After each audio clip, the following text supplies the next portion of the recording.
जय श्री राधे। पूज्य श्री सद्गुरुदेव भगवान के चरणों में प्रणाम। दिव्य भाव स्वरूपा श्री रुक्मणी बाई जी का जीवन चरित्र आज से हम सुनने जा रहे हैं।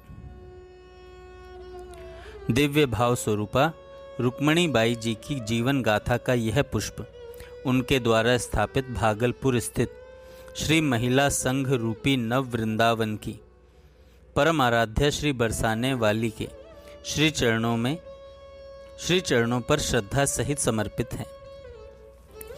श्री राधिका सहित उन ब्रज गोपियों की सर्वतोभावेन जय हो, जिनकी भगवान के प्रति एकांत प्रीति पूर्ण रूप से सिद्ध है तथा जिनकी कृष्ण के साथ प्रेम माधुरी का किंचित भी वर्णन करने में कभी भी कोई समर्थ नहीं। अनेक सिद्ध संतों की अनुभूति है कि श्याम सुंदर यमुना तट पर कदम्ब के नीचे बैठकर अपनी मुरली के मधुर स्वर में राधा नाम उच्चरित कर प्रियतमा का आह्वान करते हैं। विद्यापति की यह विनय सिद्ध भक्तों के हृदय में रस सिंचन कर गूंजती रहती है। नंदक नंदन कदम्ब तरु तरे, धीरे धीरे मुरली बजाओ, समय संकेत निकेतन बैसिल बेरी बेरी बोली पठाओ। किंतु हम लोगों के समान प्राणी उस उच्च स्तर की अनुभूति की छाया को स्पर्श करने में असमर्थ हैं। इस करुणामयी सिद्धा भक्तिमती रुक्मणी बाई ने अपने प्रेमीजन भक्तों को इस दिव्य अनुभूति को ग्रहण कराने की कृपा की। उन्होंने अपने एक भक्त को लिखवाया था, अब जीवन के क्षण ही कितने हैं, अब तो उस शैया की तैयारी है जिस पर जाकर फिर नहीं लौटना है।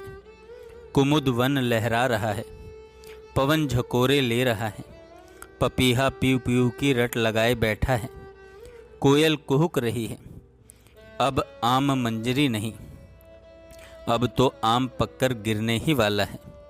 और वैशाख शुक्ल पंचमी गुरुवार दिनांक 4 मई 1995 को वृंदावन में उनकी देह ब्रज रज में मिल गई।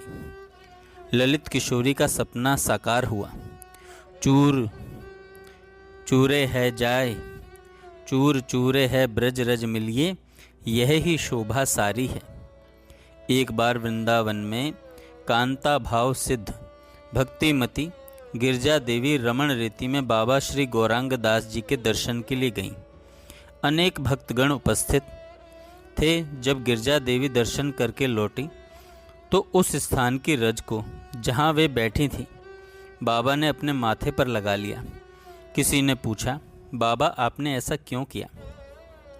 बाबा ने कहा, मैंने वही किया जो उद्धव, नारद, ब्रह्मा आदि करते आए हैं, जो स्वयं श्री कृष्ण ने किया है। यह कोई साधारण स्त्री नहीं थी। ऐसी ही परम असाधारण दिव्य भाव स्वरूपा कृष्ण कांता रुक्मणी बाई की जीवन धारा की मधुर लहरियों का उच्छलन इस पुस्तक के पृष्ठों पर है, जो सभी को प्रिया प्रियतम श्री राधा कृष्ण के दिव्य रस का आस्वादन कराएगा। मंगलमय भगवान से विनीत प्रार्थना है कि हम सभी आर्तजनों को दिव्य भाव स्वरूपा का यह व्रत राधा कृष्ण के दिव्य रस का आस्वादन कराए। राधा कृष्ण के दिव्य रस का आस्वादन कराए। श्री महिला संघ भागलपुर को सजाने संवारने तथा महिलाओं की आध्यात्मिक उन्नति का पथ प्रशस्त करने वाली उनकी प्राण सर्वस्व विभूति बहन रुक्मणी बाई के जीवन को प्रकाशित करने का अत्यंत प्रशंसनीय कार्य संस्थान ने किया। इस अलौकिक देवी के आविर्भाव से लेकर स्वधाम गमन पर्यंत तक की विविध घटनाओं का संकलन करके उसे क्रम से सजाया भी है, परंतु इनके आश्रित साधक जन तथा निकटवर्ती सभी लोग यह स्वीकार करते हैं कि वह इस जगत की वस्तु ही नहीं थी। इनकी स्वरूप स्थिति तथा उपलब्धियों का वाणी या लेखनी से यथावत आकलन कर पाना संभव नहीं है। जिस प्रकार समुद्र में तैरने वाले बृहद आकार के विशाल हिमखंड का एक दशांश मात्र तल पर दिखाई देता है और शेष भाग जल में डूबे रहने के कारण दृष्टिगोचर नहीं हो पाता, वैसे ही भगवदीय लीला रस सागर में आकंठ निमज्जित इस विलक्षण विभूति के रहस्यमय जीवन में ज्वार के समान उठने वाली भाव तरंगों के उद्वेलन को देखकर कुछ अनुमान भले ही लगा लिया जाए, पर समग्र स्वरूप को हृदयंगम कर पाना सहज नहीं है। शाखा चंद्र न्याय से इंगित कर चंद्र को दिखा भले ही दिया जाए, पर चंद्रमा है अत्यंत दूर। पूज्या रुक्मणी बहन के जीवन चरित्र की भूमिका मुझसे ही लिखवाने का बहन मीरा का बार बार आग्रह रहा। मेरी शुरू से ही लेखन आदि में विशेष रुचि नहीं रही है और मन को बहुत समझा बुझाकर संयत करके ही मैं लेखनी को उठा पा रहा हूँ। बहन मीरा की पूज्या बाई के प्रति निष्ठा, अपार श्रद्धा व प्रत्येक सद्कार्य में मेरी राय का आदर करने की उसकी सहज प्रवृत्ति देखकर मैं कुछ लिखूंगा अवश्य, पर यह सर्वथा आवश्यक नहीं कि आध्यात्मिक विभूतियों की जीवनी की भूमिका तद अनुरूप ही हो। फिर भी कुछ लिखूं, इसके पीछे मेरा मात्र इतना मनोरथ है कि प्रिया प्रियतम के दिव्य भाव राज्य में विचरने वाली सहचरी के मधुर स्मरण चिंतन से स्वयं को पवित्र कर लूं। परम रसिक सिद्ध संत गीता वाटिका की विभूति द्वय परम पूज्य बाबूजी भाई जी श्री हनुमान प्रसाद जी पोद्दार एवं परम पूज्य राधा बाबा स्वामी श्री चक्रधर जी महाराज, जिनको बाई क्रमशः अपना गुरुदेव व सगा भाई मानती थी, साथ ही इन्हें अपनी साधना व आध्यात्मिक पथ का पथ प्रदर्शक भी मानती थी। इन्हीं संत द्वय की गोद में खेलकर मैं बड़ा हुआ हूँ। अपने गोरखपुर प्रवास के समय मैंने इन महापुरुषों के पास बाई को अनेक बार आते जाते तथा चर्चा करते देखा है, तथा वहाँ के साधक भाई बहनों से भी इनके विषय में बहुत कुछ सुना है। यद्यपि पुरुषों से मिलने जुलने व सत्संग चर्चा न करने के इनके कठोर नियम के कारण साथ बैठकर इष्ट गोष्ठी के प्रसंग नहीं आए, तो भी बाई के श्री वृंदावन धाम वास के समय इनको और अधिक निकट से देखने सुनने व वार्तालाप के अवसर प्राप्त हुए। पुरुषों से न मिलने के इनके कठोर नियम का अपवाद थे ब्रज भूमि के श्रेष्ठ संत, जिनके दर्शनों को ये यदा कदा जाया करती थीं। उन रसिक संत विभूतियों में हमारे पूज्य श्री बालकृष्ण दास जी महाराज जी भी थे। पूज्य श्री महाराज जी का चरणाश्रित व छाया की तरह नित्य उनके साथ रहने के कारण सत्संग चर्चा व परस्पर के स्नेह आलाप सुनने का सौभाग्य भी मुझे सहज रूप से मिलता रहता था। परम पूज्य राधा बाबा एवं परम पूज्य श्री महाराज जी के प्रगाढ़ भाव संबंधों के कारण बाई से और अधिक निकटता बढ़ी और समय समय पर उनसे विचार विमर्श भी होने लगा। ब्रजवास की उनकी अवधि में उनकी दिव्य रहनी तथा भाव गरिमा का मैं साक्षी हूँ। उनके अंतिम क्षणों में मैंने उन्हें निकट से देखा है। इसके अतिरिक्त उनके लीला संवरण के पश्चात उनके विषय में प्रकाशित साहित्य को भी पढ़ने का सुअवसर प्राप्त हुआ है। इन सब से मैंने उनके दिव्य जीवन के संबंध में कुछ धारणाएं बनाई हैं, जिनकी पुष्टि भी इस जीवनी में यत्र तत्र दिखाई देती है। पर यह सब देख पढ़कर भी यही लगता है कि बहन रुक्मणी के अलौकिक जीवन को व्यक्त करने की सामर्थ्य भाषा में नहीं है। श्री राधा माधव के मधुर भाव राज्य में विचरने वाली हंसनी रसिकनी बहन रुक्मणी का संपूर्ण जीवन अनेक विध रहस्यों से आच्छादित है। इसकी स्वरूप स्थिति को समझ पाना सहज कार्य नहीं है। इनके अनेक परस्पर विरोधी गुणों की गणना या उल्लेख करते समय वाणी लड़खड़ाने लगती है तथा तदपि तव गुणानाम पारम न याति कहकर अपना पिंड छुड़ा लेती है। इनकी करुणा प्रेम भाव तथा औदार्य की गाथाओं की चर्चा को विराम देने में कठिनाई होती है, क्योंकि बहुत कुछ कहने सुनने को शेष रह ही जाता है। इनके अद्भुत सामर्थ्य की था ही नहीं मिलती है। अनेक असाध्य कार्यों को इन्होंने अपनी इच्छा शक्ति व संकल्प शक्ति से चुटकी बजाते बजाते संपन्न कर दिया था। इनके निजी जीवन में साधना का कोई विशिष्ट इतिहास न रहने पर भी इनको उच्च कोटि के साधकों की गंभीर समस्याओं का समाधान करते तथा उनका मार्गदर्शन करते देखकर आश्चर्य होता था। उपरोक्त सभी विषयों पर इस जीवनी में पर्याप्त प्रकाश डालने पर भी यह कहे बिना नहीं रहा जाता कि इस विलक्षण व्यक्तित्व का इतिवृत्त इतना मात्र नहीं है।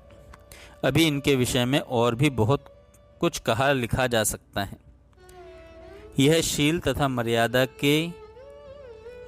की साक्षात प्रतिमा श्वेत वस्त्रों में नमित नयन होकर जब श्री मंदिर दर्शन, संत मिलन अथवा श्री यमुना जी आचमन करने जाया करती थी तो अपने चहुं ओर सर्वत्र पवित्रता तथा श्रद्धा का वातावरण सृष्ट करते हुए चलती थी।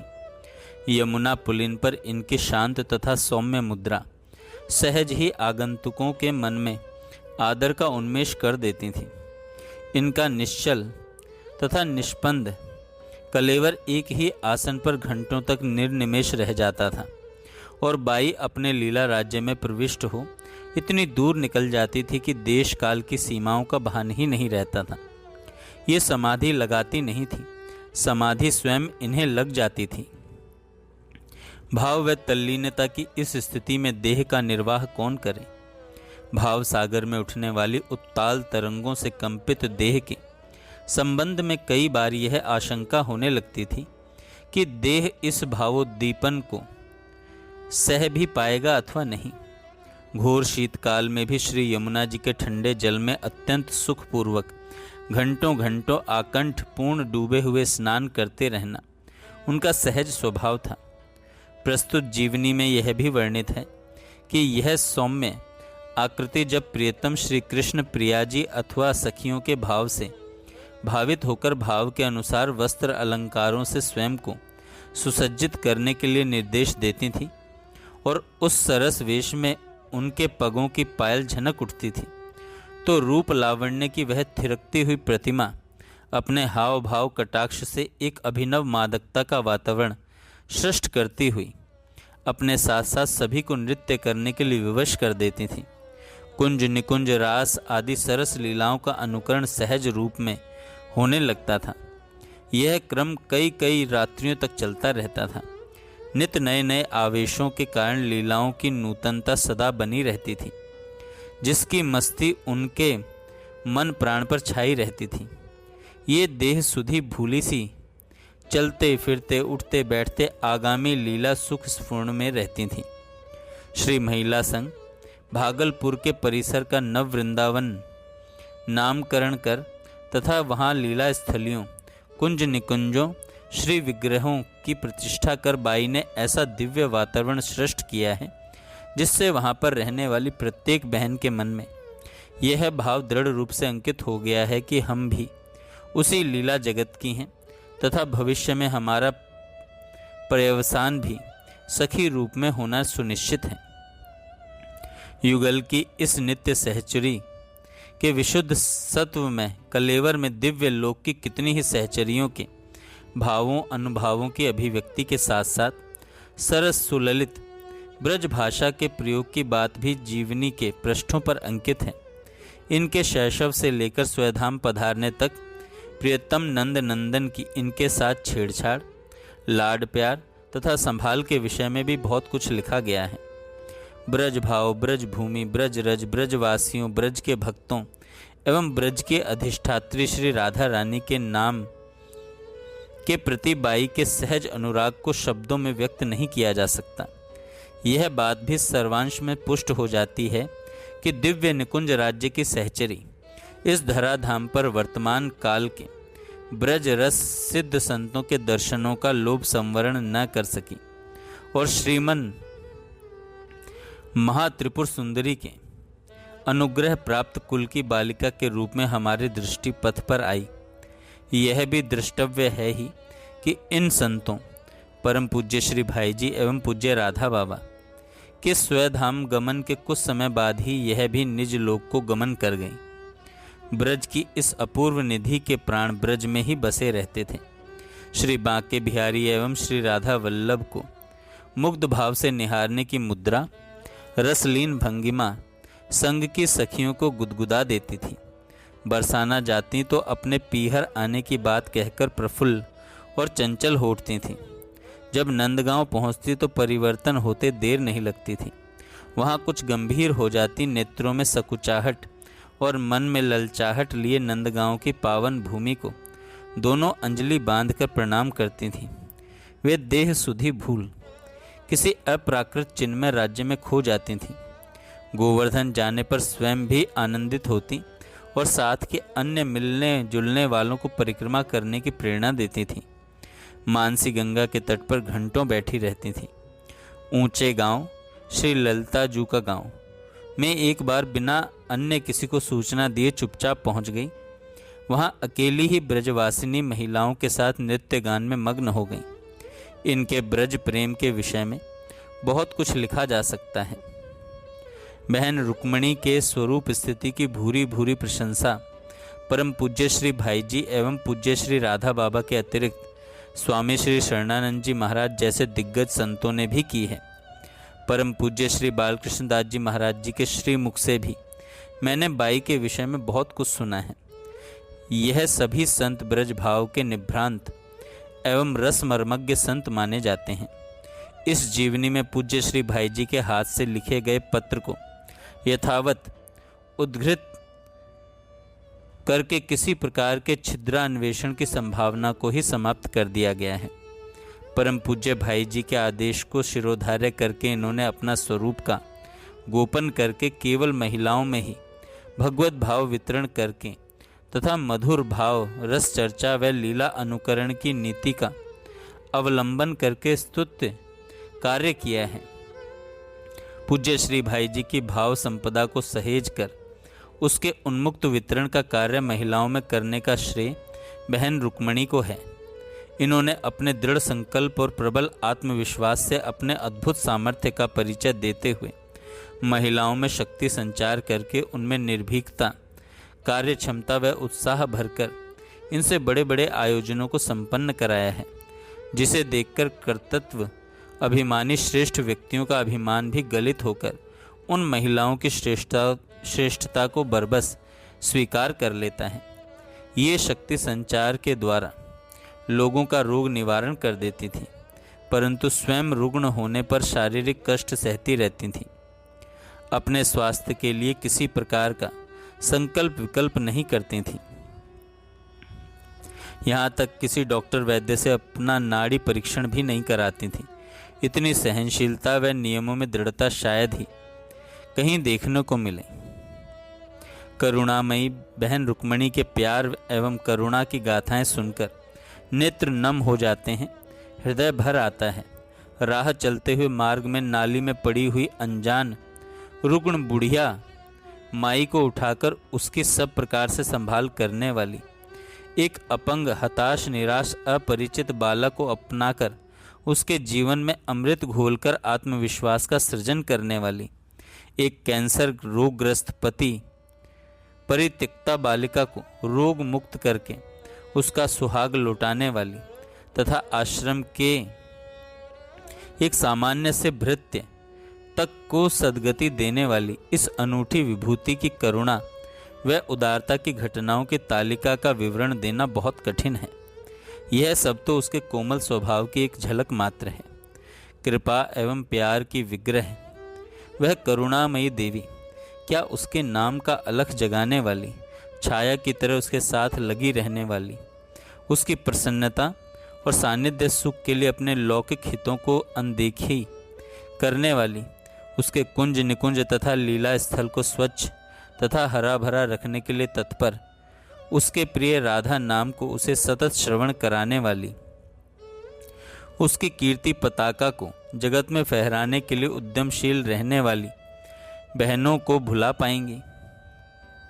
श्री वृंदावन धाम में उसकी अंतिम इच्छा का सम्मान करने के लिए अपने कंधों पर उसकी निर्जीव देह को ढोकर सभी को चकित कर श्री यमुना के तट पर संस्कार करने वाली उन अपनी अनुगता बहनों की अनदेखी कर क्या वे कभी कर पाएंगी? उन पर आश्रित अपनी अनुगता बहनों को क्या वे अपने संग नहीं ले जाएंगी? नहीं नहीं, अवश्य ले जाएंगी। इन अनुगता अपनी बहनों की मधुर प्रीति उसे इनका संग करने को विवश कर ही देगी। अवश्य अवश्य वह सभी को अपने प्रेम राज्य की संगिनी बनाएगी और मृदुल स्नेह रस धारा में सराबोर कर देंगी। प्रस्तुत जीवनी के रूप में बाई स्वयं ही विराजमान है, ऐसा मेरा दृढ़ विश्वास है। समग्र साधक जगत इनके जीवन चरित्र के अनुशीलन से अवश्य ही लाभान्वित होगा। पूज्या बाई के संबंध में 2 शब्द लिखकर मैंने अपने आप को पवित्र किया है। जिहि तिहि भांति गदाधर रसना करो पवित्र। ठाकुर श्री घनश्याम दास। आइए अब आगे पढ़ते हैं 2 शब्द जो हम कल पढ़ेंगे।